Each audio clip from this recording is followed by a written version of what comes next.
ఎంతమంది రైతు కూలీలకు 12,000 రూపాయలు ఇచ్చిన రేవంత్ రెడ్డి సర్కార్ చెప్పాలి. 17,000 రూపాయలు రైతు భరోసా ఇస్తున్నారు. ఎంతమందికి రైతు భరోసా ఇచ్చిన రేవంత్ రెడ్డి సర్కార్ చెప్పాలి. ఇలా అన్ని పంటలకు 500 రూపాయలు బోనస్ ఇస్తామని చెప్పి కేవలం సన్నాలకు మాత్రమే 500 రూపాయలు బోనస్ ఇస్తామని చెప్పి రైతులను మోసం చేసింది వాస్తవమా కాదా రేవంత్ రెడ్డి సర్కార్ చెప్పాలి. తరుగు తాలు తేమ లేకుండా పండించిన ప్రతి పంట గింజ కొంటామన్నారు. తరుగు పేరుతోని తాలు పేరుతోని వాళ్ళ రైతులను ఏ విధంగా మోసం చేస్తున్నారో రేవంత్ రెడ్డి సర్కార్ చెప్పాలి. ఆడతామని ఆడిస్తే బిడ్డ రేవంత్ రెడ్డి నేను ఇష్టపెట్టే ప్రసక్తి లేదు. సంక్రాంతికి నీకు డెడ్ లైన్, సంక్రాంతికి డెడ్ లైన్. ఈ వేదిక సాక్షిగా మనం చెప్తున్నాం, ఈ వేదిక సాక్షిగా చెప్తున్నాం.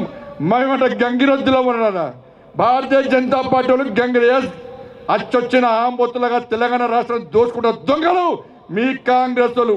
అదే మీ గంగిరొద్దులు మమ్మల్ని అన్నారు, అలా మీరు అంటున్నారు. Sankranti dead line Revanth Reddy. సంక్రాంతి తర్వాత ఏ ఒక్క కాంగ్రెస్ పార్టీ నాయకుని రోడ్ల మీద తిరగడం, ప్రతి గల్లీలో ప్రశ్నిస్తాం, ప్రతి వీధిలో ప్రశ్నిస్తాం, ప్రతి గ్రామంలో ప్రశ్నిస్తాం, ప్రతి మండలంలో ప్రశ్నిస్తాం. రైతులకు ఇచ్చిన హామీలను నెరవేర్చాల్సిన బాధ్యత నీది.